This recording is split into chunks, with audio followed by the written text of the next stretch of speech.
Bismillahirrahmanirrahim. Assalamualaikum warahmatullahi wabarakatuh. Perkenalkan, nama saya Tika Hoirunisa dengan NIM 2011-90467. Kami dari kelompok 7 akan menyampaikan tentang konsep pemikiran pendidikan Islam. Yang pertama, saya akan membahas mengenai konsep pemikiran menurut Ibnu Khaldun. Pertama, yaitu saya akan membahas tentang biografi Ibnu Khaldun.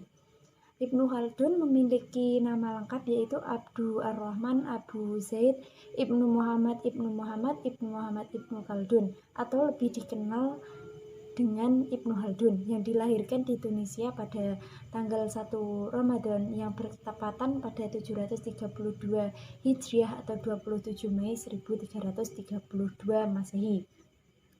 Keluarganya termasuk salah satu keluarga Andalusia yang berhijrah ke Tunisia pada pertengahan abad ke-7 Hijriah. Kemudian Ibnu Khaldun meninggal pada tanggal 25 Ramadan pada tahun 808 Hijriah yang bertepatan pada 19 Maret 1406 Masehi. Sejak kecil Ibnu Khaldun adalah seorang yang haus akan ilmu pengetahuan. Dia merasa dia tidak pernah puas oleh apa yang diperolehnya ketika belajar. Hal inilah yang membuat Ibnu Khaldun memiliki beberapa banyak guru. Tidak heran jika beliau pandai dalam berbagai ilmu Islam maupun agama, melainkan juga pandai dalam bidang-bidang ilmu umum lainnya seperti halnya sejarah, ekonomi, sosiologi, antropologi, dan lain sebagainya.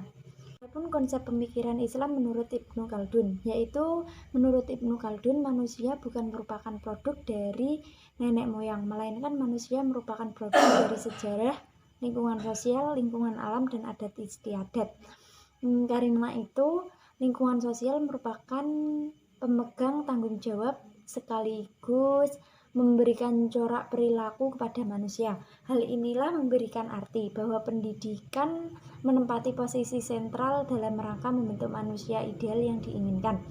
Kemudian menurut pendapat pemikiran Ibnu Khaldun, menurut penglihatannya, manusia tidak terlalu menekankan pada segi kepribadiannya, sebagaimana yang telah dibicarakan oleh filosof baik Islam maupun luar Islam. Beliau lebih melihat interaksi manusia terhadap hubungannya pada masyarakat. Dalam konteks inilah beliau dikenal sebagai seorang pendiri sosiologi dan antropologi. Baik, selanjutnya akan dilanjutkan oleh Saudara Wahyu. Ia akan menjelaskan mengenai pemikiran menurut Al-Ghazali. Terima kasih. Di sini saya akan melanjutkan presentasinya.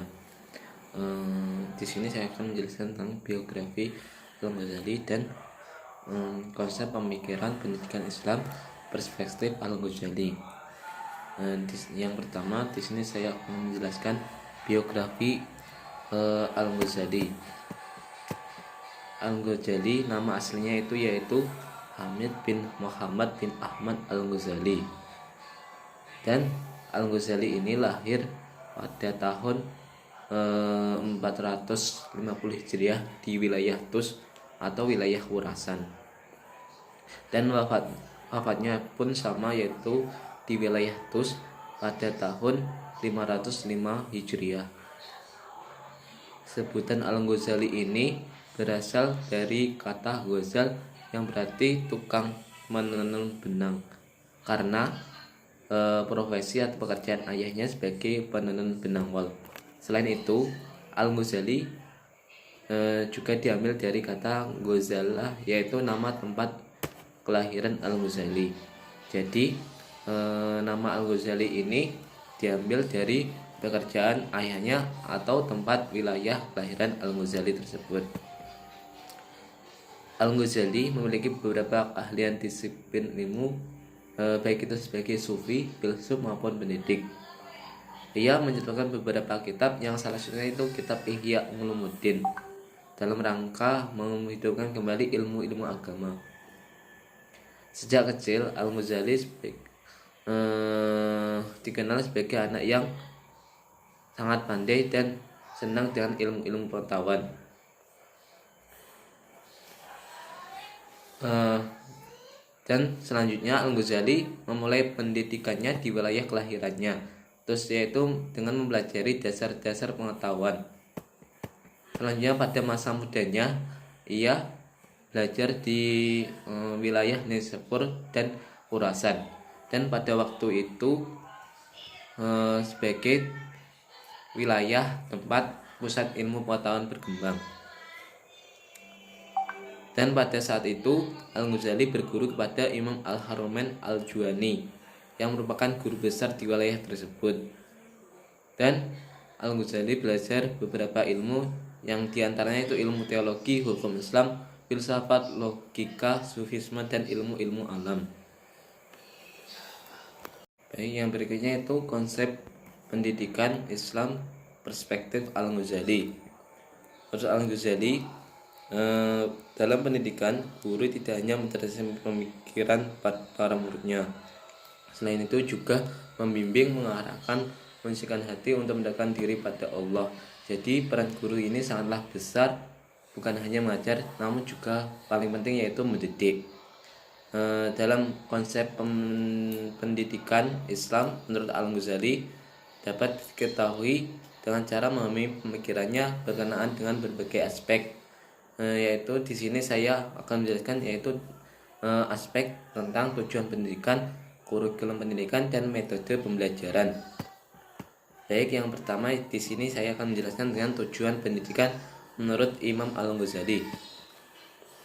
Menurut Imam Al-Ghazali, tujuan pendidikan adalah untuk mendekatkan diri pada Allah SWT, bukan untuk mencari kedudukan yang menghasilkan uang. Karena jika tujuan pendidikan diarahkan bukan pada mendekatkan diri pada Allah, akan menimbulkan kedengkian, kebencian, permusuhan. Pemikirannya tentang tujuan Islam ini dapat diuraikan menjadi tiga. Yang pertama yaitu tujuan mempelajari ilmu semata untuk ilmu pengetahuan itu sendiri sebagai wujud ibadah Allah SWT.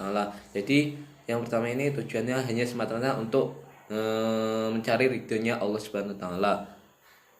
Yang kedua yaitu tujuan utama pendidikan Islam yaitu sebagai sarana pembentukan akhlak al-karimah.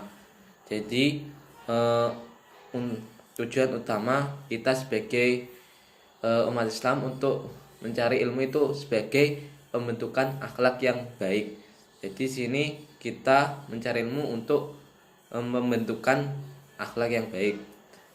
Yang berikutnya itu tujuan pendidikan Islam untuk mengantarkan peserta didik mencapai kebahagiaan dunia dan akhirat.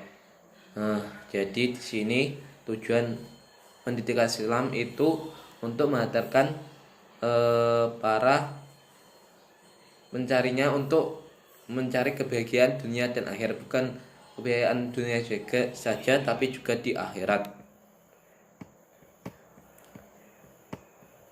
Al-Ghazali juga menekankan dua hal yang penting sebagai tujuan pendidikan. Yang pertama mencari kesempurnaan manusia untuk mendekatkan diri kepada Allah.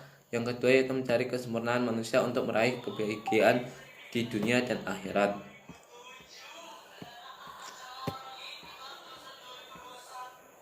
Secara rinci, Al-Ghazali membagi tujuan pendidikan menjadi dua, yaitu tujuan religius dan tujuan non-religius, dan dapat dilihat dalam kaitannya dengan sistem pengajaran berdasarkan sifat pengetahuan yang dikaji, yakni ilmu-ilmu agama, non-agama, dan sufi. Yang berikutnya yaitu kurikulum pendidikan. Dalam penyusunan kurikulum ini, Al-Ghazali memberi perhatian khusus pada ilmu-ilmu agama dan etika, karena ilmu-ilmu itu sangat berpengaruh dalam masyarakat. Jadi Al-Ghazali ini lebih menekankan pada ilmu agama dalam etika dalam pengembangan kurikulum pendidikan. Selanjutnya menurut Al-Ghazali, ilmu itu pengetahuan dibagi menjadi tiga kategori besar, yaitu yang pertama ilmu yang tercela yang tidak pantas dipelajari seperti ilmu sihir, nuzum, ramalan. Yang berikutnya ilmu yang terpuji yang pantas untuk dipelajari seperti ilmu agama dan lain-lain itu. Yang Yang berikutnya itu ilmu terpuji dalam kadar tertentu atau sedikit. Dan terkait penjabaran ilmu di atas, Al-Ghazali juga menambahkan aspek-aspek pendidikan yang terbagi menjadi 5 bagian. Yang pertama yaitu pendidikan keimanan, yang kedua pendidikan akhlak, yang ketiga pendidikan akliyah, yang keempat pendidikan sosial, dan terakhir yaitu pendidikan jasmaniah. Dan yang terakhir yaitu metode pendidikan. Dalam metode pendidikan ini, Al-Ghazali mengklasifikasikan metode pendidikan jadi 2, yaitu yang pertama yaitu metode khusus pendidikan agama. Metode pendidikan agama ini memiliki orientasi pada pengetahuan akidah, karena pendidikan agama pada nyatanya lebih sulit dibanding dengan pendidikan umum yang lainnya. Karena pendidikan agama menyangkut permasalahan keyakinan dan lebih menitik beratkan pada pembentukan kepribadian peserta didik. Yang berikutnya itu metode khusus pendidikan akhlak. Dalam hal ini Al-Ghazali memberikan pengertian tentang akhlak. Al-khuluqul ialah ibarat dari berlaku dan meresap dalam jiwa. Pendidikan akhlak ini bisa diterapkan dengan menggunakan metode latihan pembiasaan. Selain itu juga dapat menggunakan nasihat dan anjuran sebagai alat pendidikan dalam usaha membina kebudayaan untuk anak didik sesuai dengan ajaran Islam tentunya. Dalam bentukan pendidikan ini diperlukan tahapan secara berangsur-angsur untuk mencapai kesempurnaan.